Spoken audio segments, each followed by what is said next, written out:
timers, alam ko marami kayong questions. Unang tanong. Huwag natin pahabayin pa. Huwag natin mga details. Yung general questions na lang. First timer ako. Kikita ba talaga ako sa tulad ng sinasabi ninyo? Pwede ba mangyari sa akin yun? Tama. Hindi. Ako sasagot eh. Ano yung sinasagot? Sabi niya ba? Yes. Number 2. Baka magsara din kayo katulad ng mga nagsara. Tama. Paano kami? Maibit kami sa gitna. Kakasala na namin, sasara nyo rin pala. Tama, di ba? Uy. Okay. Akala ko wala akong kausap eh. Number 3. Bakit food supplement? Saan ka tutakan food supplement? Name it.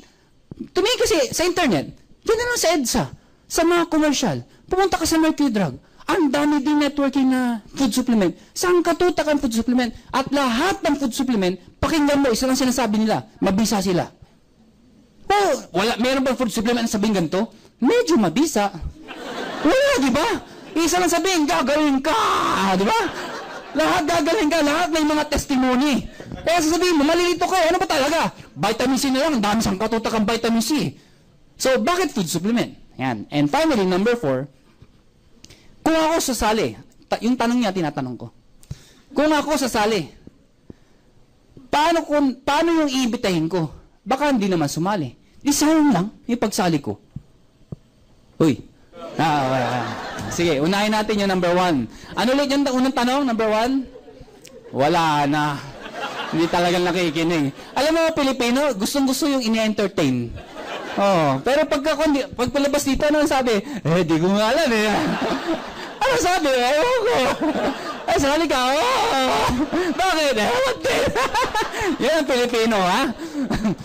Sige, yung number 1. Ano nga pala yung number 1? Pati ako, nakalimutan ko na. Kikita ba talaga ako dyan? Yan. Kikita ba ako katulad ng kinikwento dito?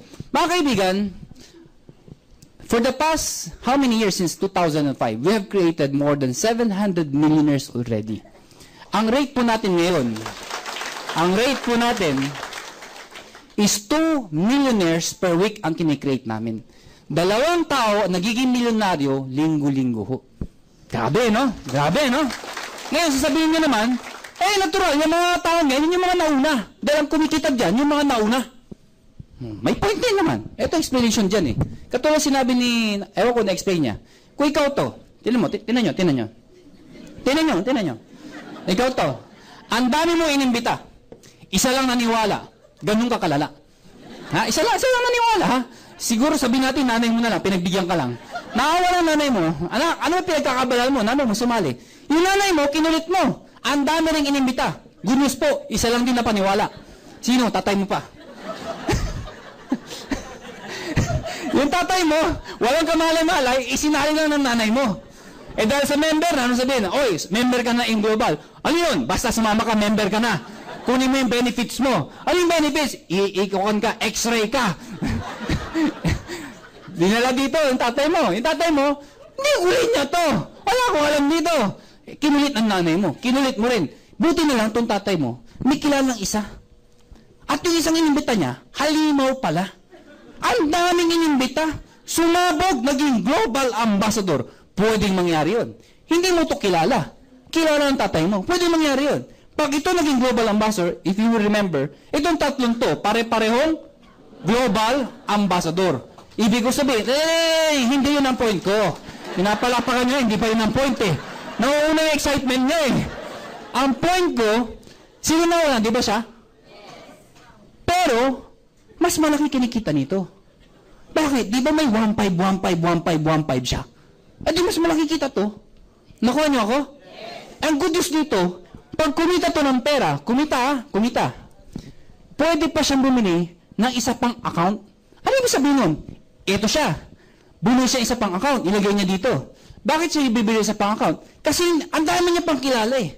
Instead niya yung mga kilala niya, para malaintindihan niyo, ikaw to. Nag-imbita ka ng isa. Kikita ka, tama? Yes. 2 lang ba ang kilala mo? Hindi. Magdadagdag ka pa, iimbita ka ulit. Pero hindi mo na pwede ilagay dito. Ilalagay mo sa ilalim ng bawat 2 yan. Kasi 2 lang eh. Pag nilagay mo dito, kikita ka pa rin, yes. Kaya lang, binigay mo sa kanya. Pag nag-imbita ka ulit, lalagay mo dito, binigay mo sa kanya. Etong worst ngayon. 4 na inimbita mo. May inimbita ka pa. Saan mo lalagay ngayon? Dito ba ilalagay? Kumita na siya. Parang binigyan mo siya ng pera. Wala siyang ginagawa. Tama. Naglagay ka pa na isa. Dahil ang inimbita mo, 6. Kumita ulit to. Binigyan mo siya eh. Good news ngayon. Oo, kumita ka dahil meron ka dito. Pero binigay mo yung pera sa kanila. Ang good news dyan, ang ginagawa ng iba, katulad ko, instead na ito, nag-imbita kagad ako kagad to. Ako din yan. Para iimbitahin ko, lahat, ako yung kumikita.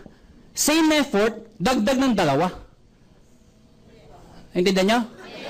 Sabi ng mga first time, wala na, nalito na. Kanina, 1.5 lang, yan po, 1.5 na yan. Bakit yun, maintindihan nyo, as you go on, pag-aralan nyo yung negosyo, hindi nyo maintindihan sa umpisa. Ang point dito, mga kaibigan, ang kumikita, yung masipag. Hindi yung nauna. Ito naman tanong iba. Kung masipag din to. Masipag din to. Oh, di sino kumikita na mas malaki? Remember, ang isang account, pwede ka lang kumita up to 24,000 pesos per day. Naalala niyo yun? Kaya kahit anong sipag mo, hanggang 24,000 ka lang eh. Hoy. Nakuha nyo? Kaya kahit nauna ka, may limit ka eh. Hanggang dun ka lang. Nakuha nyo? Hindi pa rin una-unahan. Last, sasabihin nyo, sige na, naintindihan na namin. Hindi mo pasipagan. Kaya lang, sabihin natin na imbita na lahat. Paano ako'y nahuli? Hindi mo na nang maimbita. Tama naman, di ba? Ito sagot ko. By the time mangyari yun, mayamang-mayamang ka na. Worse, patay ka na. Alam nyo bakit? Tining tumaigi. Pag-aralan nyo, ang refrigerator, ang isang bahay, isa lang ang refrigerator. Nakuha niyo ako? Ang daming brands ng refrigerator. Ang daming nagbebenta ng refrigerator. Huwag na lang yan. Pumunta ka lang sa factory ng refrigerator. Araw-araw, daan-daan ang ginagawa. Gawa sila ng gawa. Ibig sabihin, may benta. Hindi mo sila gagawa kung di bebenta eh. Pag gawa sila ng gawa, hindi na uubos, gawa ng gawa. Ang tanong, isa lang naman ang kailangan ng bahay sa refrigerator eh. Bakit gawa sila ng gawa? Ibig sabihin, there's no such thing as saturation. Hindi mo masasaturate ang market. Ganun kalaki ang market. Araw-araw may pinapanak. Araw-araw may nagiging 18. Paano ubusin yan? Nakuha niyo ako? At ang pinag-uusapan natin, hindi yung AIM Philippines. AIM Global. Nakuha niyo ako? Lakihan niyo yung tingin niyo. Tapusin natin to.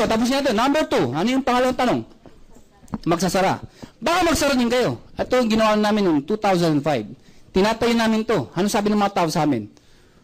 Hindi porke magaling ka magluto, pwede ka na maging magaling na restaurant owner. Naintindihan yung sinabi?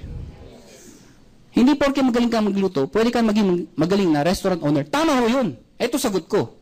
Kung sino may karapatan magtayo ng restaurant, dapat yung marunong magluto. O di ba mas may point yun? O tinan nyo to. David Salon, bakit sumikat? Kasi mismo nang gugupit, yung may-ari, marunong ng gupit. Di ba Ricky Reyes, bakit sumikat? Kasi mismo may-ari, alam niyo yung ginagawa niya. Nakuha niyo ako? Lijas lechon, ba't sumikat? Kasi mismo may-ari, mukhang lechon. Ay, hindi. Magaling magluto ng lechon. Di ba? Kaya sumikat nga Lijas lechon. Nakuha niyo ako? Ibig sabihin, hindi sa pagmamayabang. Hindi ko nila lahat, pero kadalasan ho. Ito lang ho yung kumpanya, yung isang may-ari, nakikita nyo. Nagsasalita, umiikot ng Pilipinas. This week ko, nasa Davao ako. Next week ko, Cebu ako. Bago ko dito, galing po ng Lucena. Bago Lucena, galing po ako ng Hong Kong.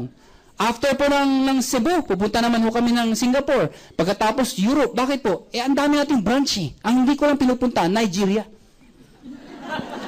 Hindi ka natatawa kayo. Laki ng market natin doon. Ba't di ako napupunta na Nigeria? Kasi si Doc Ed muna bago ako. Yung presidente muna bago ako. Anyway, so ang question, magsasara ba kayo? Kaya nga namin tinayo ito eh. Alam niyo kung bakit?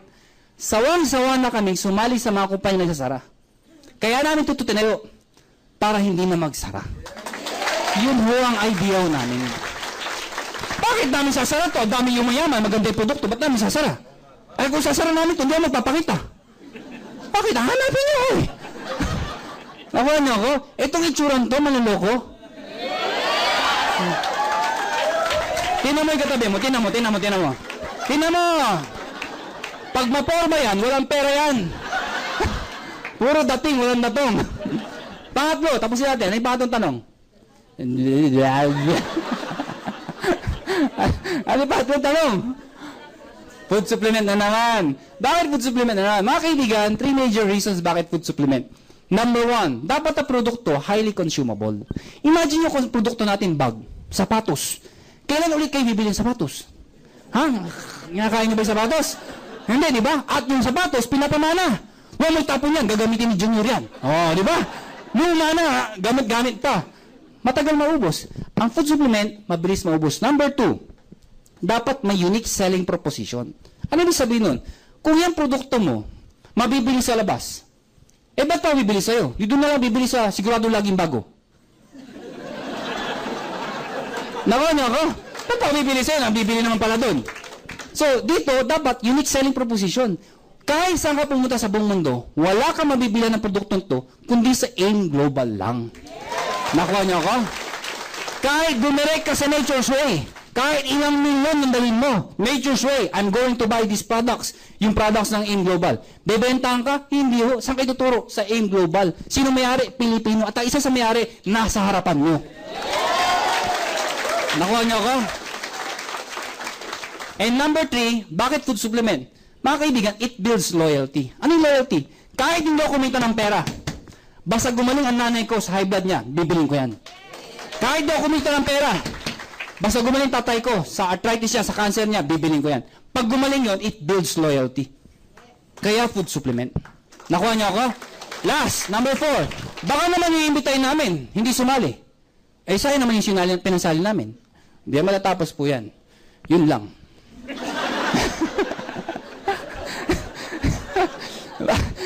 Hindi magagawa ba tayo? Kung inibitan, hindi sasali. Pero ito lang sabihin ko sa inyo. Mga kaibigan, mas marami hindi sasali kaya sasali. Pero sa negosyo o kahit sang bagay, importante, buo ang loob mo. People fail in this business if they are emotional. Ano yung emotional? Nang-imbita, ayaw. Ano yung tsura? Ayaw mo? Ano sabihin namin? Tuloy ka lang, ganyan talaga. Lalakas na naman loob. Sige, apply. Nag-imbita ulit, ayaw na naman. Ayaw mo rin. Hanggang isang araw, sabi niya, ayaw na. Mahirap. Mga kaibigan, hindi porke na isang ayaw na isang tao, tapos na ang buhay mo. Hindi ho ganun yun. Remember this. Many war has been won. Even the first few battle was lost. Ulitin ko, English eh. Many war has been won. Even the first few battle was lost. During World War II. Sino hong buhay na ho dito ng World War II? World War II. Pearl Harbor. Napanood ko yan eh. Nilibro ko yan eh. Pinag-aralan ang hilig ko sa gera eh. Hindi ako nakipag-gera. Pero ang daming lesson sa gera. World War II, Pearl Harbor, the mighty fortress of the entire Americans in the Pacific Ocean. Thousands of American soldiers. Hundreds of aircraft carriers, fighter jet planes, several aircraft carriers. Ang daming, pareho lang yun, ganun din yun. Basta may jet saka fighter, andun na yun. Nakakalito eh. Kayo ba naman gusto magsalita, malilito ko talaga eh. Ang dami, but on December 7 of 1941, di mo makakalimutan yan. December 7 of 1941, it was surprised by the Japanese. And thousands of Americans died. The whole world was shocked. Vulnerable pa lang ang Pearl Harbor. Anong point doon, mga kaibigan? Sa unang laban, ano nanalo? Axis. Natatalo allies. But it doesn't mean natalo ang ally. Tumuloy ang gera. At the end of the war, sino nanalo? Allies. Ang sabi ng emperor ng Japanese, this is a true-to-life story. Anong sabi doon? We have just awakened a sleeping giant. Mga kaibigan, pag kayo may kausap kayo at ayaw niya, ano sabi mo? Thank you for your time. You have just awakened a sleeping giant. Pag maya, sasabihin mo, pag talikod, I shall return. Pag maya naman, balikan mo. Katulad ko, nung ako'y nagkakotse, ang dami ko inimbita mga klase ko, PT, physical therapy, gustong-gusto mag-abroad. Kailangan na experience, nagtayo ng clinic sa Las Piñas sa Pulang Lupa. Nagtayo ng clinic doon. Hindi ako sumali. 7 kami barkada. 6 nagtayo ng clinic. Ako hindi. Pinagtatawanan ako, tao sa akin. Recruit. Nagkakotse ako. Year 2000. Honda VTEC SIR. Taffeta White. Brand new. Walang plaka. Pagdating, ang una ko pinuntahan, barkada ko. Pinunta ko talaga. Pag-park sa tapat ng clinic, pip, pip, pip, pip, pip, pip. Ha? Yung mga barkada ko, nakaputi. Pagtitinginan, syempre, brand new, wala pang tint. Kita ako sa loob. Nagtaga, sino yun? Sino yun? Ako naman naka-shades. Sabi isa, si John ba yan? Si Asprin ba yan? Ako naman, binaba ko yung bintana. Tumutunog. Binaba ko yung daan-daan bintana, sabit na nanggal ko yung shades ko. Ako nga. Yeah! Yeah! Ha? Mga kaibigan. Ang point ko mga kaibigan, kung yung iimbitahin nyo, ayaw nila, huwag kayong masasaktan. Ladies and gentlemen, tatapusin ko po ito sa huling words. Sana ho yung prinsipyo ko maging prinsipyo nyo. Ano bang prinsipyo ko? Nauuna na kayo, yes, yes. Ano ba yung prinsipyo ko? Sana ho yung prinsipyo ko maging prinsipyo nyo. Ano ba yung prinsipyo ko? Habang bata ka, habang may oras pa, habang may lakas, pag may opportunity, sumubok ka. Hindi man para sa'yo, ang importante, sumusubok ka. Marami kasi sa atin, hindi pa sumusubok. Ang nauna sa utang, pare-pareho lang yan. Ganyan din yung iba. Si Aling Tekla, kilala ko, nagsanla ng lupa, wala nangyari. Ganyan din yun. Ang sinasabi ko, hindi lahat ng opportunity susubukan mo. Pag-aaralan mo muna. Sumubok ka. Pag wala nangyari, okay lang. Tandaan mo to. Ang failure, kasama yan ng success. You will never be successful kung hindi ka nag-fail. Mag-fail ka muna, bago ka maging successful. Mga kaibigan, pag wala nangyari, okay lang yun. Ang mahirap sa atin, kung kailan tayo tumanda, saka tayo mag-iisip. Dapat pala, nung bata ako, sumubok ako ng sumubok. O gusto ba, 90 years old ka na, 90, saka ka susubok. Ano na itsura mo nun? Asan yung opportunity? Sasali ako na. Sinong re-recruiting ko, ha? Ha? Gusto ba yung 90 years old ka na? Yumaman ka man, hindi mo enjoy. Bakit 90 years old ka na? O may kotse ka, 90 years old. Ang ganda ng BMW ko. Ay, hindi ko makita ang daan. Hindi mo na-enjoy. Ha? Ako. Maganda yung bata ka pa, malakas ka pa, sige lang. Mag-fail to, okay lang yan. Kung mag-succeed ka, tingnan nyo ako. Nakuha nyo ako? Dahil mas masarap mag-succeed habang bata ka, maniwala ka sa akin, iba ang success pag bata. Dahil iba ang bata. Hindi pa naman yung iisip mo. Sabi ka, di totoo naman eh. Pag bata ka, mas marami ka magagawa. Mas marami ka may inspire.